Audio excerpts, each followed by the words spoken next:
Chris, just for a global audience, just tell us how big the Melbourne Cup Carnival is as an event for Australia.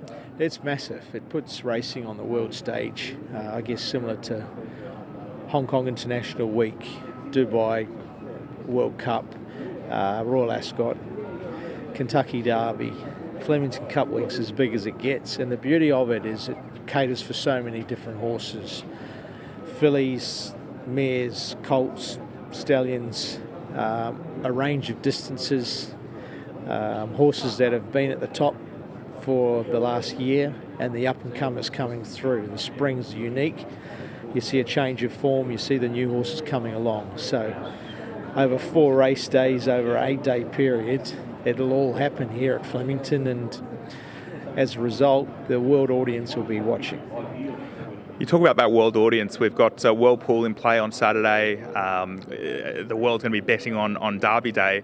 Do you think that that just is taking Flemington to that next level and Australian racing to that next level, getting that global interest? Yeah, the world pools is unique. Hong Kong alone has always had massive pools, but to see it join up with the world is just taking it to a whole new level, and it's exciting.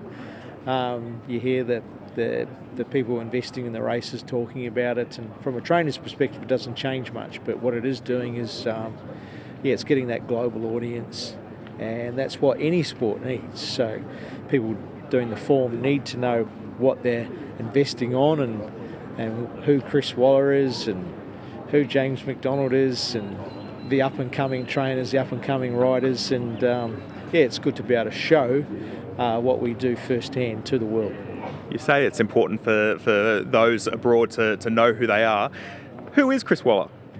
He's a trainer that hasn't won in Hong Kong yet, but it's certainly on our bucket list. We're keen to get horses up there. Problem with getting horses there, it's the end of a long spring for us in Sydney and Melbourne, and we've got a big carnival coming up in the autumn as well, so it's so hard to be everywhere, but we've got a number of horses nominated, and hopefully we can get a runner up there this year, because I think until you actually do it on the Hong Kong scene, you're not really noticed as much as you could be, so I can assure you we're trying to get a horse up there one day. Is there any horse that you've got particularly in mind for this year? Probably sort of horses, second-tier horses that we're hoping you'll see emerge. There's a couple of running in Sydney this weekend, Osipinka and Kovalika. I think they're the type of horses that could be Hong Kong mile candidates. And you are combining with Joe Moreira in the Melbourne Cup. Obviously, Joe, very well known in Hong Kong with Salcombe. He's got a range of entries as well around the world.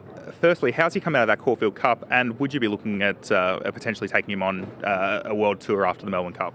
Yeah, Salcombe will have his entries in for, I think, Japan and Hong Kong. Great to have Joe out here to ride him. Joe rides quite a bit for us when we can get him. And everybody in Hong Kong knows how good he is. He is the magic man, and you don't really realise it until you're working firsthand with him, on and off a racehorse, proper gentleman, and what he's achieved is quite remarkable. So it's a privilege to have Joe down here riding for us on Cup Day. And Salcombe's proven to be quite a quirky sort of horse.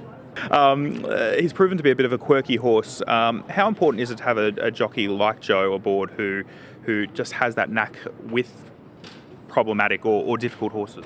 Yeah, the beauty of international riders is they are amazing horse people. So Joe's a great barrier jockey as well, and he'll need to be.